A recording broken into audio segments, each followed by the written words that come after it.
Everybody who's made it through the rain to UCL, and tonight on Zoom we're having some problems of bandwidth, but we're going to be able to show you the absolutely beautiful slides, and you should be able to hear Denise Arnold, Professor Denise Arnold speaking. Denise is Anglo-Bolivian anthropologist. She's been a senior research fellow, research professor at Birkbeck University of London, as well as now an honorary research fellow at UCL.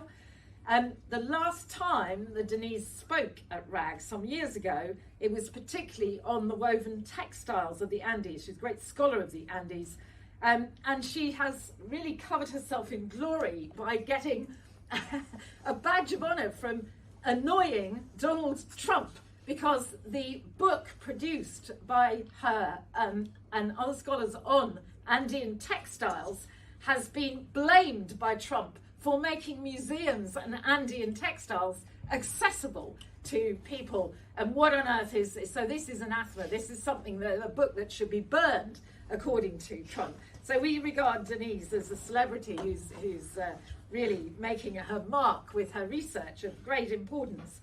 Andean textiles, oral tradition, non-verbal systems of communication, new approaches to Andean iconography. Denise is author of many books on these subjects. She's going to be telling us today about bioclimatology. It is a discipline, a new discipline of great importance, following up Harry Jenkinson's talk last week on, this is talking about how our bodies, particularly the bodies of initiate boys and girls, may affect climate and be in relation with climate. So I'm going to hand over to Denise. All right. Thank you very much, Camilla, and thank you, Chris, for the invitation, and RAG for the inspiration over the years as well. Well, I'm going to just start. I wonder how many people here are anthropologists. Are you all anthropologists? Not all of you. I was going to say, you know, fieldwork is quite difficult because you ask a lot of stupid questions. If you ask stupid questions, you get stupid answers. If you ask really blurry, badly expressed questions, you get blurry, badly expressed answers.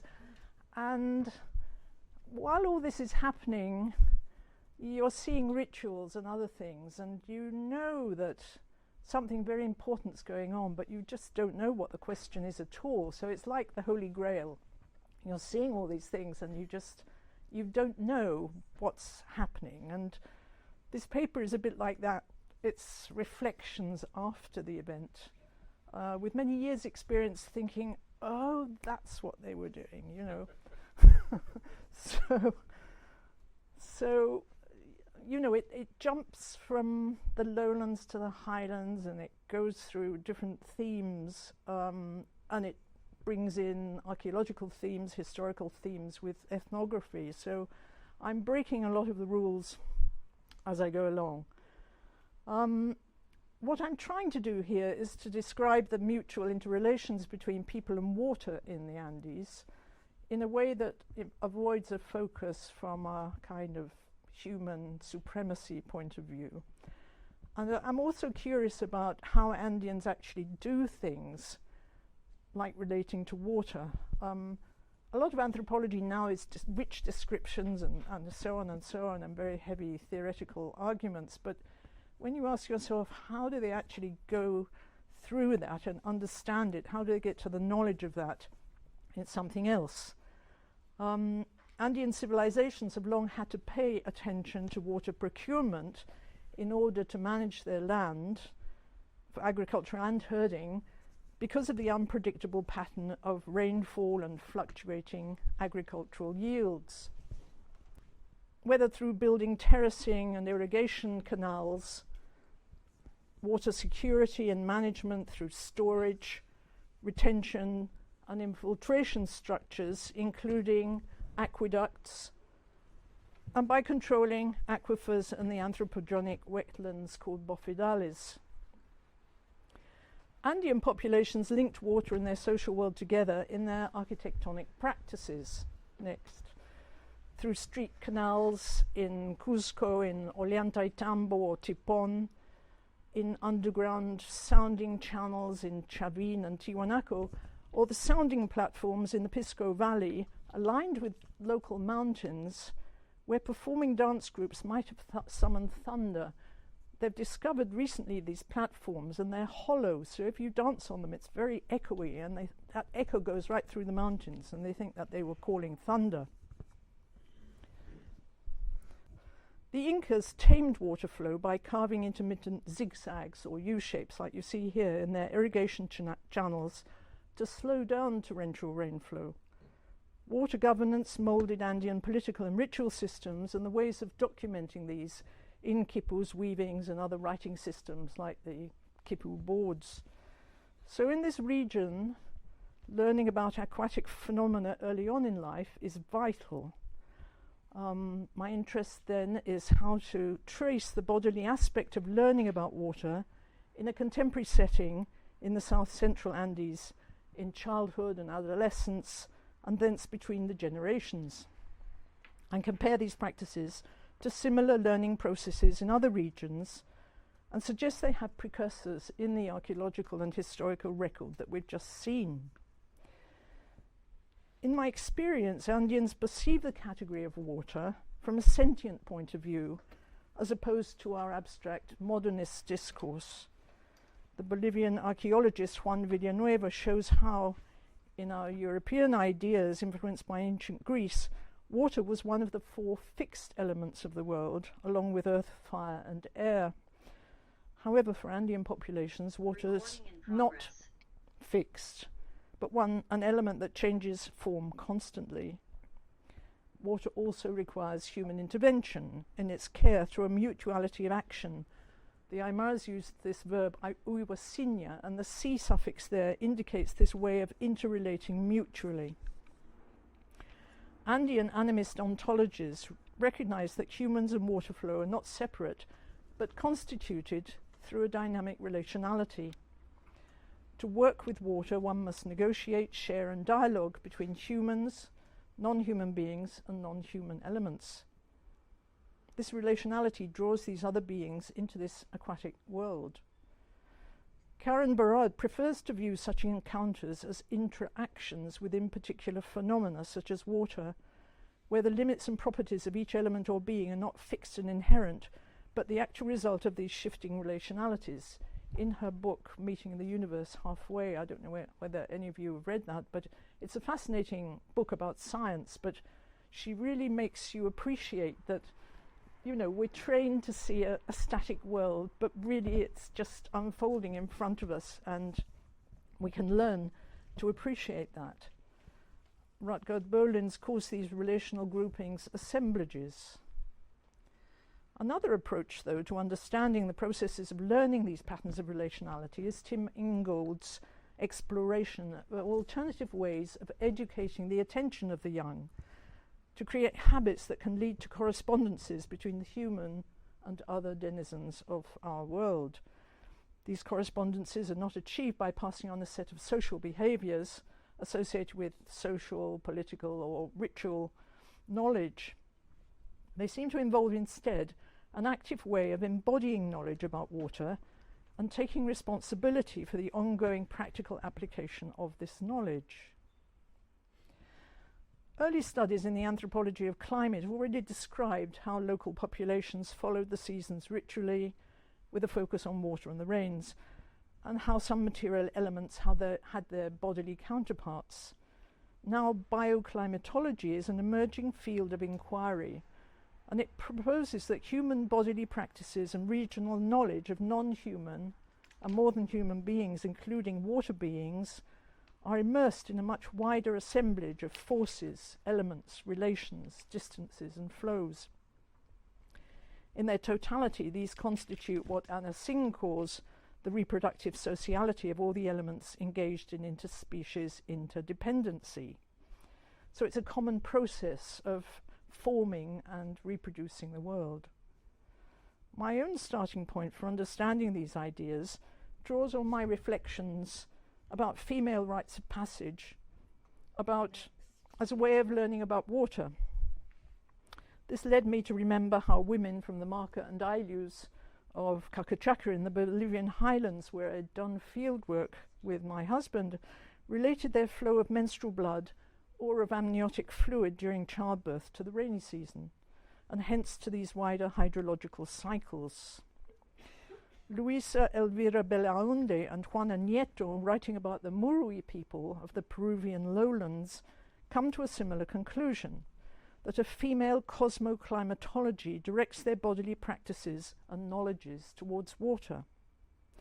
Murui women at their first menstruation learn to take responsibility for their bodily practices to ensure the continuity of the alternation between the dry season and the rainy season, or the cold season, called friaje, with which they compare and orient their menstrual periods.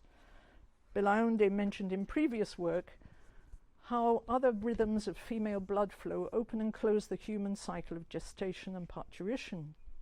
So these studies highlight how women's behavior towards water in both the highlands and the lowlands around the time of their blood flow is a human response through a learned bodily ability that helps engender the overall health of the wider world, including that of bodies of water. Such interdependencies are not surprising, considering that some 80% of the Earth's surface, as well as of human bodies, are made up of this element, but have been in the main unknown outside indigenous communities. Might this imply that the world is materialized differently through these entangled practices and the interdependencies they help create? In fact, these South American practices of bio or cosmoclimatology complement recent medical research, mainly in the USA and Japan, showing how the nature of women's menstrual periods changes seasonally during the course of the year, a heightened estrus period occurring during the heat of summer, and a greater menstrual blood flow during the cold of winter or the rainy season. Their medical advice now recommends women to realign their bodies with these wider rhythms in order to relate better to their menstrual cycles. A key moment when female adolescents learn to articulate their own blood flow with the flow of water in the wider world and with a gamut of water beings occurs at the ceremonies that mark a girl's first menstruation or coming of age. In parallel, they occur at ceremonies that mark the bloodletting of adolescent boys, when they learn about hunting game animals and other male concerns. During these rituals, gendered adolescents learn an interdependence and respect for water, establish relations with water beings, and practice equivalencies between their own bloodletting and water flow. Learning this association between menstrual blood and water is practiced throughout the Americas. Belaunde and Nieto, in their recent essay, describe the life experience of the Murui wise woman Teresa Fairito regarding this knowledge. Among the Yurok of California in the USA, the women call their menstrual period moon time and learn how the earth too has her moon time. Other Amerindian practitioners, Rislingboldi, Yassi and others, describe how their rites of passage were occasions for learning this human responsibility. These accounts privilege a politics of water management enacted by females and grounded in a woman's body. It's not so much about assuming stewardship over these water beings as taking care of them, identifying corporally with them, and interacting with them as water kin. Women in Cacachaca, this is my field site, like those elsewhere, relate their menstrual periods to phases of the moon. They say that their blood flow coincides mainly with the dark of the moon, but at other times with full moon. As herders, they consider the period of blood flow to be the most fertile, and the period shortly after blood flow has ceased to be the ideal time to become pregnant. Estrus does not figure in their calculations. This implies some degree of synchronized periodicity, although there are no rituals I know of to confirm this. The generalized nature of these practices to relate blood flow with seasonal phenomena suggests there might have been a common evolutionary advantage. In an evolutionary sense, lunar tidal rhythms as environmental oscillations would have affected water beings living nearby, as well as early humans living in waterscape environments. Chris cites how such influences could have enabled early hominid females to synchronize their periods, Then, as female menstrual periodicity became more attuned to tidal flows and lunar cycles, so women would have become aware of their close bodily relationship to water, both in monthly cycles and in the wider oscillations between the rainy and dry seasons. Much further afield, Camilla, with Ian Watts, cites how among the Khoisan groups in southern Africa in recent times, the correct observance of menarcheal rituals was said to attract fertilizing female rains, whereas incorrect rituals could bring destructive male rain. Khoisan ideology noted the weather-affecting forces of uterine fluids, birth and menstrual blood, and girls coming out of menstrual seclusion had to dance in the rain to become fertile. Are these ideas just flung together? Coincidences? Passing evolutionary moments? My impression is that the relations between the female body, menstrual blood, and weather phenomena have been overlooked in this evolutionary context. Just a glance at the exhaustive collection of living Amerindian tales in the 4 volumes of Lévi-Strauss's Mythologique shows they're full of such allusions. So what kinds of interdependency have Andeans developed with water? Evidently it involved lots of water beings. Juan Villanueva highlights this in images of animals and other aquatic phenomena from the Andean civilization of Tiwanaku from 400 BC to 1000 AD, where water was already perceived as something endowed with agency and will, which had to be created, appeased, and fed. These images reveal snake-like felines lurking in the lakeside region. There's the grey mountain cat on the left there, the titi as the owner of hailstones and their dark rain clouds, the schools of fish on the right here at the bottom of the lakes, the rattling snakes that water the fields, and the deer-like animals raised by the mountains themselves, with this black and red in the middle here. This other perspective reveals an entanglement of water, animals, materials, places, and people, where fresh waters are a part of the rains and saline waters are part of the sea. Evidently, this wider pattern of hydrological interrelations between a mountain environment and the distant sea was perceived in terms of cycles of interdependence between these aquatic elements. Historical and contemporary descriptions of this seasonal cycling of water are similar. This watery circuit tends to follow the sun's path from east to west in the sky. This is an old drawing by John Earls of 1976, but recent scholars have done more sophisticated drawings, like this one. Rain clouds are held to rise from the high mountain peaks, generated in part by sacrificial offerings there. These release the rains, and the runoff fills waterholes, streams and rivers to water the mountainsides and fields. The flow descends gradually to the Pacific Ocean, Mamacocha. The western horizon of this ocean marks the place of sunset, and its desert coastline has long been the ideal burial place of the dead. Now the water returns in darkness via the underworld and the dark cloud constellations of the Milky Way to emerge in mountain lakes and springs. In this cosmology, both the ocean depths and the interior of the earth are dark aquatic domains, chamaka in Aymara, where the ocean depths are comparable to the celestial firmament.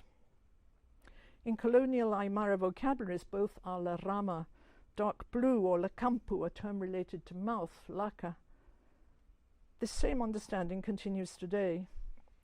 The water then flows back into this world via mountain lakes and springs, considered as openings or eyes, laira, between the sky world, this world, and the inner world, into which and from which animals, birds, and other water beings appear.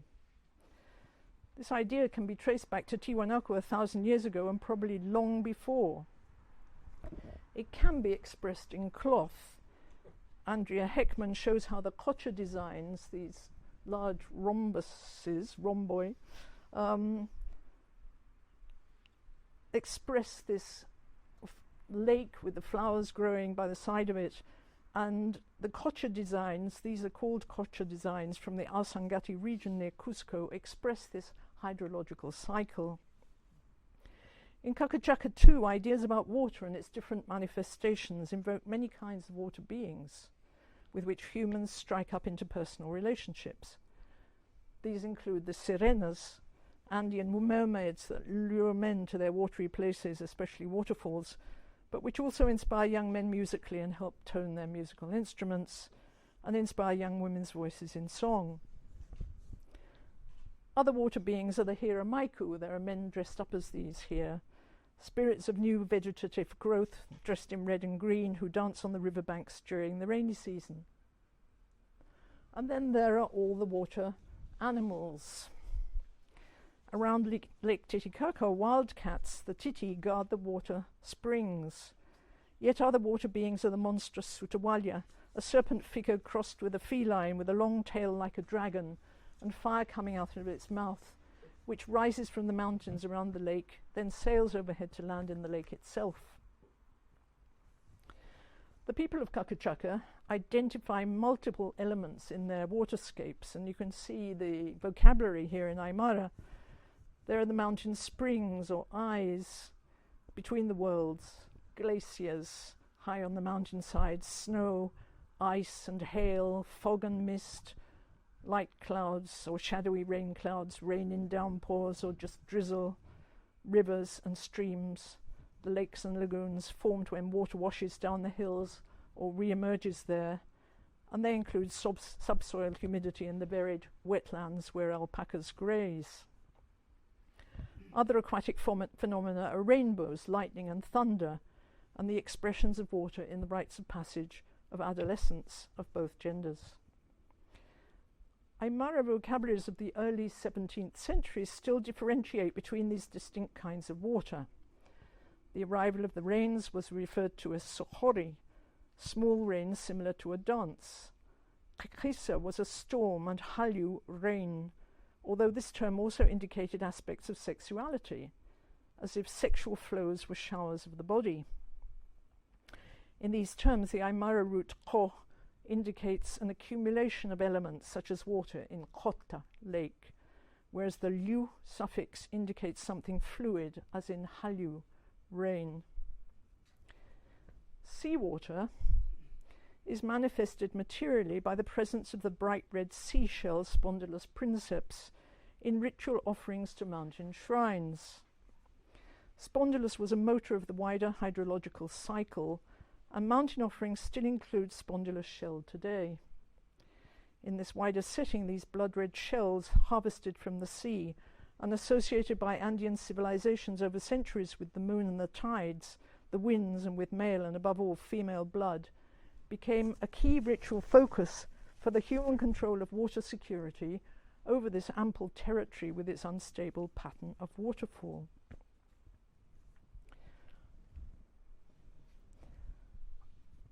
Ongoing bioclimatological relations between humans, blood flow, and Spondylus are evident in Inca sacrificial practices and in their rites of passage. Spondylus remains have been found in Inca high-altitude sanctuaries, together with human sacrifices, mainly of children or adolescents. Inca interest in the relations between humans and hydrological cycles was probably directed at the expansion of maize cultivation. Groups of Incas walked hundreds of miles to perform such sacrifices on mountain peaks, many higher than 6,000 meters above sea level. Sacrificial mummies were preserved in the permafrost at these sites, and interpretations about them combine archaeological and forensic work there with colonial accounts, legal documents, and those by Spanish priests, mainly about the Capac Hucha great offering sacrificial ceremonies. The enactment of this ritual on El Plomo, near the Chile-Argentine border, occurred just meters from the Iva Glacier, the source of the Mapocho River affluents that descend towards the valley of the same name. This close tie with glacial waters in the highest watersheds suggests that the rite could imply a request for water resources to renew animal and human populations. The excavation of high-altitude shrines has found objects buried with the sacrificial victims, which include metal and Spondylus figurines of humans and camelids, as well as Spondylus collars. Elena Orta proposes that these figurines express the Inca origin myth. Female miniature figurines often wear 2 tupu pins to hold their garments, here between which is a red cord that bears spondylus elements. However, a spondylus collar buried on Mount Lluliaco on the Chile-Argentine border surrounds 2 male figurines and a row of camelid figures. The collar's wooden cord includes human hair and holds 13 pieces of carved spondylus, perhaps corresponding to a lunar year. Such pieces are also called Cocha, lake, in the Quechua of southern Peru. The boy on Mount Aconcagua in western Argentina wears a spondylus necklace with precious stones, so again spondylus has both male and female connotations. In relation to males, the use of either metal or spondylus in the camelid figurines might have alluded to their procreative power as compared to the fecundity of females. The mainly adolescent sacrifices on these mountain sites, as well as the designs of the figurines, suggest they may have referred to initiated young men and women. So I turn to Inca initiation rituals to shed light on this preoccupation with offering spondylus to mountain shrines. Spondylus offerings figure in historical accounts of Inca rites of passage, when adolescent men learned to hunt animals and participate in acts of war, accompanied by moments of male bloodletting as a counterpart to female blood flow. Colonial chroniclers, Cieza Molina, Murua, Cobo, and so on, relate how during the male initiation rituals called Huarachicoy, boys became warriors, practicing in ritual battles with their opposite moiety and hunters of wild animals released on certain hillsides for them to catch with slings and spears. The term wara actually refers to a woven loincloth, but means warfare in the language of lowland Guarani, where similar rituals are said to have been influenced by the Incas, or vice versa. The boys' rituals started around the summer solstice feast in December. Once the boys had achieved hunter-warrior status, they had their ears pierced by the Inca himself to become Inca nobles, the orejones, or big ears, in another bloodletting aspect of these initiation rituals, and they had their hair cut and their nails clipped. The young men then received gifts of specially woven breechcloths, the wara. Later in the rituals, they were given outfits of more breechcloths, a tunic, overmantle, and headdresses, accompanied by staffs of office and woven bags. And in reciprocity for the presentation of the wara loincloth, the young men offered spondylus, together with gold, silver, and guinea pigs, to those mountain shrines called waka. The girls' initiation rituals held around April were called kikuchikoy. Kiku in Quechua means menstruation, since the rite coincided with the girls' menarche. Like young men in their bloodletting rites, young women with their own blood flow were in their moment of flowering, paukarai. They were advised on how to live and obey their parents in the so-called konanaku. Kunai means giving advice and alludes to the transformation of the young woman as she blossoms into adulthood and the possibility of marriage. There were opportunities for engaging with the young men initiates towards the end of these rites. This part of the ritual is a reminder of Belaonde and Nieto's observation of how such advice-giving in the contemporary lowlands reinforces the girls' responsibility to be attentive to their new bodily state, and how this awareness has wider connotations within the cycles of water flow in Andean cosmology. Like the young men in their own ceremony, the young women had their hair shorn. They learned to weave garments with particular designs and to make corn beer. And like the young men, they received tributary garments, which included a dress, a mantle, and a headdress.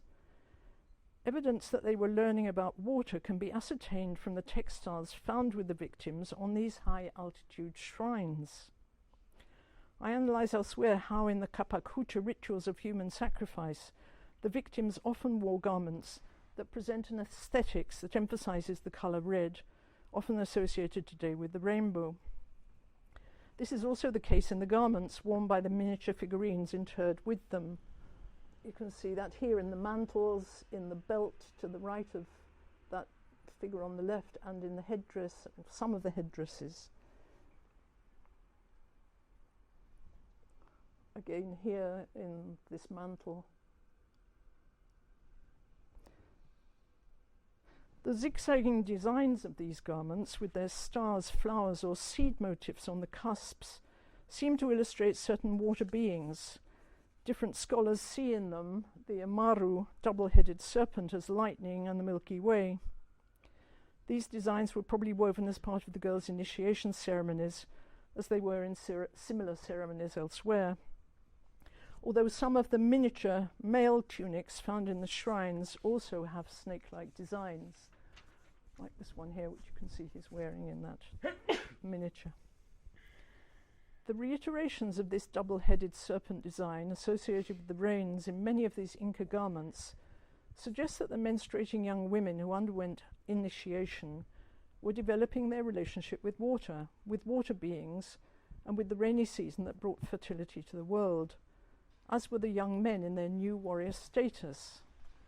This potential for growth is confirmed in the associated designs of eye seeds on the zigzag cusps, which today refer to springs as they probably did in the past. You can see that same zigzag here with the eyes on the corners. Historical studies assert that there were gender differences in the kinds of water linked to men and women, men being associated with heavy rainfall accompanied by thunder and lightning, and women with softer rainfall. Similar ideas about menstrual blood and water occur among the contemporary Piro, the Yanesha, Airopai, the Guarani, Kashinawa, and other lowland groups. Jaguarman, when adolescent females learn to weave or paint their bodies with animal designs as emblems of their transformation into boa constrictors or felines, and remember that they referred to an Inca presence in the region. So my reading of this data on Inca rites of passage is twofold.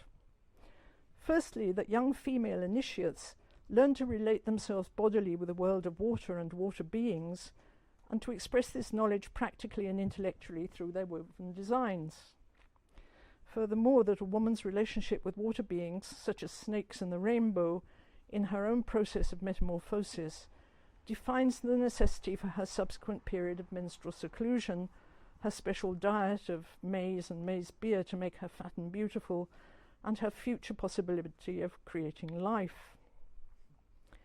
In parallel, this learning process in the young men's rites of passage was directed at their skill and luck in the more violent activities of hunting and warfare, and in male bloodletting in these and other practices. Secondly, that regarding the different kinds of water linked to men and women, young women could have been more concerned with the water flow down from the highlands via the rain clouds, streams and rivers to the Pacific Ocean, to return via the Milky Way and the springs on the hillsides. Whereas for men, this relationship to water seems to have been more associated with hunting, lightning and thunder, and their obligation to sacrifice animals for offerings and let their own blood. This bodily knowledge about water flows and its ritual enactment is evident in recent research on the Nazca lines, which suggests that these were drawn over aquifers in the coastal desert to guide processions along them. Contemporary rituals in Kakachaka continue to make these connections between human bodies, blood flow, the cycling of water, lunar rhythms and spondylus shell offerings, drawing on their Inca past. Pre-adolescent children in the whole region learn to keen loudly to bring on the rains during the novena prayers in December and January, when the Ainu authorities take them to high mountains to enact rituals that echo past acts of sacrifice and revivification.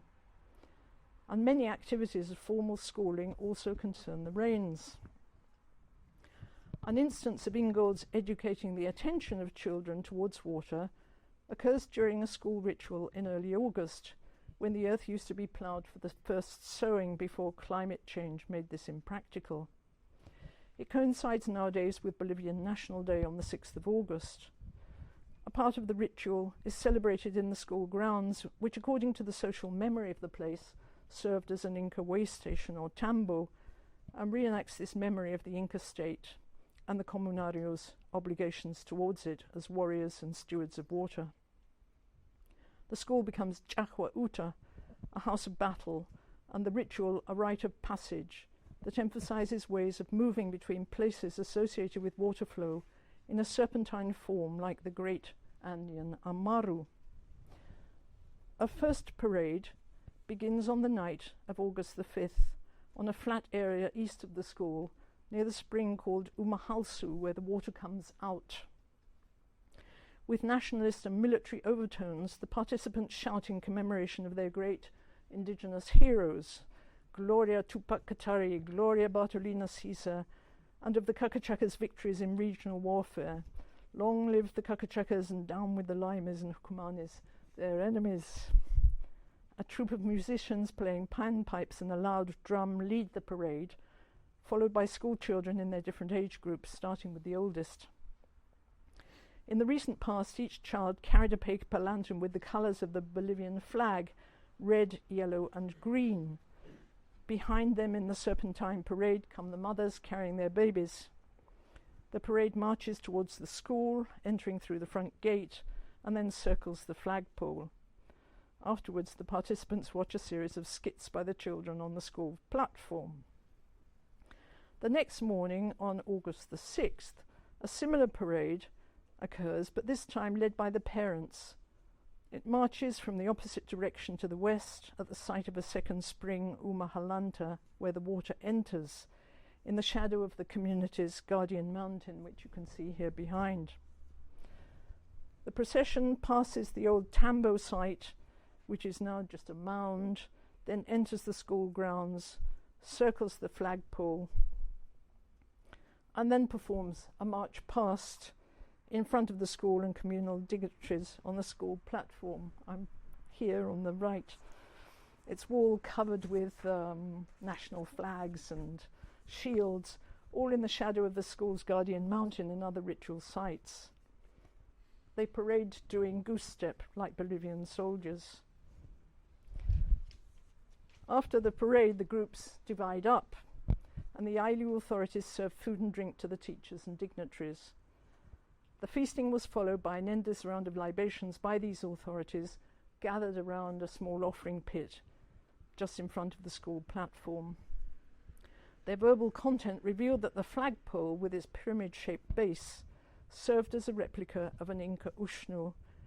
These were platforms built throughout the empire to observe at the beginning of August the perfect alignment of the sun at zenith and the moon at nadir before the annual opening of the ground and the coming of the rains. The libations of barley beer, in this case, offered to the flagpole alluded to the Inca past, while other offerings, such as a dog's canine interred there, were perhaps substitutes for the sacrifices of the past. We learned that the two parades from their different origin places replicated the cycling of water in the regional cosmology, the two sites embodying places where water ascends to the firmament and then descends into the dark underworld. So the school ritual is directed at human participation in these flows of water. The children were learning to do this in a makeshift military setting to embody this knowledge and energize the flow. Meanwhile, the guiding musicians focused on the circulation of breath and wind to generate the colours of the new crops. But as the rite took place in the dry season, these elements were still trapped in the panpipe tubes, as were the coming rains. The school children's bodies embodied these tubes in the process of accumulating water, which meanwhile promoted their own growth, expressed in the figure of a serpent. The collective subject in serpentine form expressed the energy flow released by the panpipes that proceeded from the serpent's tail with the women and their babies via the children's age grades towards the mature men playing instruments at the serpent's head. This morphological ploy permitted the parents to educate the children's attention towards the timely arrival of the rains a couple of months later, unlike us, who just cede our own ritual responsibility for water to the states and governments in whose territories we live. Another initiative to promote this cycling of water occurs at the contemporary ritual of marking the animals called Kilpa, usually held at Carnival in February, also related by the participants to the Inca occupation of the area. In a ritual association or ontogenesis between women and female animals, llamas and now sheep, and men and male animals, each group undergoes parallel rites of passage that concern their mutual coming of age, marked by blood flow. During the ritual, the female sheep or llamas have their ears marked to generate this blood flow, and then donned with woolen earrings. The animal with the greatest blood flow is considered the most fertile, and the female animals are considered the equivalents of monarchical girls, whose bloodshed is comparable to that of childbirth. Girls too have their ears pierced, but this occurs nowadays when they're still children. When male animals are marked, the bloodshed is compared to that of battle.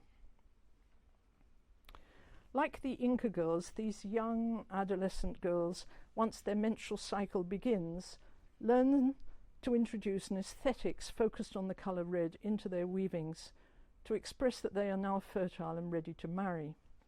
They can now weave this colour in their shawls, the awayu, in the wide plain pampa, and the extensive design area called salta. This reddened design area is specifically called the textile's blood, wilpa. Like the Inca girls too, these adolescents learn to weave zigzags with stars, seeds or flowers in their interstices as images of the Milky Way with its river of stars and river of water in the dark cloud constellations there. Concurrently, they learn how the great black llama constellation, the mother of all llamas, is the source of their earthly herds and of the rains. Through the myths they hear and the songs to the animals, they learn to perform as a vital part of the ritual once they inherit their own herd animals. In parallel, they learn how their own menstrual blood is equivalent to the rainy season of the virgin earth when the soil runs red during her time of year. During their monthly... Well, this is a mother llama with an umbilical cord, and she's feeding her young here. These are herders coming behind, and these are dark llamas. Dark spots in the Milky Way. They're the dark cloud constellations in the Milky Way that you see in the southern hemisphere. This is a giant condor. There are lots of other animals that you can see marked here, the goat kids. But they're very, very clear. Any of you that have worked in the south know this. Most of us haven't. We need to be spoon-fed. But yes, I mean, it's this is the llama, the great mother llama, Karwa, that's supposed to be the mother of all llamas. And the interesting thing is that there's this precession of particularly the group of llamas, and it comes down to the horizon at the end of the year when the rainy season, the heavy rainy season starts. During their monthly blood flow, teenage girls still carry out most activities, but are advised to go accompanied when they're herding in the hills. The blood flow does not make them ashamed. They simply wipe away with a foot any blood dribbling down a leg. However, they become more disciplined with regard to their bodily state, and they must now accomplish the cultural norms and taboos concerning female blood flow. This means that they can no longer go near fields of growing crops when their blood is flowing, as the plants could shrivel. But these taboos also signal that they are inheriting a body of female knowledge passed down from their ancestors, which interrelates different aspects of the body to their cosmology and which they learn to replicate in their weavings. This includes their observation of the body of the celestial black she-llama, who swells with the waters she has absorbed from the earth during the dry season. In talking about this embodied knowledge they gained from participating in these rituals, older women such as Doña Maria Aika explained how their ancestors returned at death to these dark lakes and stars in the Milky Way, but how young llamas emerged from these lakes in a new cycle of life. She added that the dark llama figures in the Milky Way, especially the great female llama, came down to earth every December to give birth to the earthly herds, and that her amniotic fluid and birthing blood brought on the heavy rains. She compared this dramatic flow of rainwater to the menstrual period of the great sky llama. So Kakachaka women learn what Astrida Niemanis calls the ontologic of amniotics. They learn it's the very basis of their being, and that their emergence and interrelation with this watery gestational habitat characterize their passage through life. It's also an autobiographical documentation that women are doing right the way through from their childhood up through adolescence into old age. The people of Kakachaka enact the main ritual to ensure the continuity of these vital ties between female blood, the rains, and the regeneration of the llama herds. As yet other water beings, every 3 years, when a family makes offerings of spondylus pieces or powder to their high mountain guardian called Uiwiri. The offerings take place in the context of the animal marking ceremony. After devouring the meat of a sacrificed male animal at the feast, the bones are collected together by a wise one, and the male members of the family take the whole reconstituted skeleton up the mountain, and they bury it in a pit on the side of the mountain. Together with the spondylus and other ritual ingredients, they include a llama fetus or two, and a whole mixture of things from cinnamon to all kinds of other things, little twigs, water bottles. They take these offerings at night at the dark of the moon, and after burying them there, they leave with caution, as the guardian mountain's herder, a mountain cat or some other feline, will come to devour the offerings. Over the following months, these offerings decompose into fetid emanations, which transform into rain clouds, and then rain that will nourish new green pastures, which feed the herd animals and clothe them in plentiful layers of fleece and fat that will in turn feed the humans living under the mountain's care. This whole sequence, I just made this kind of caricature, which I think you might have seen in the past, where you've got this offering pit with the skeletal bones, and then you cover it over with coca leaves. You're making a new covering. It's a human participation in the ritual to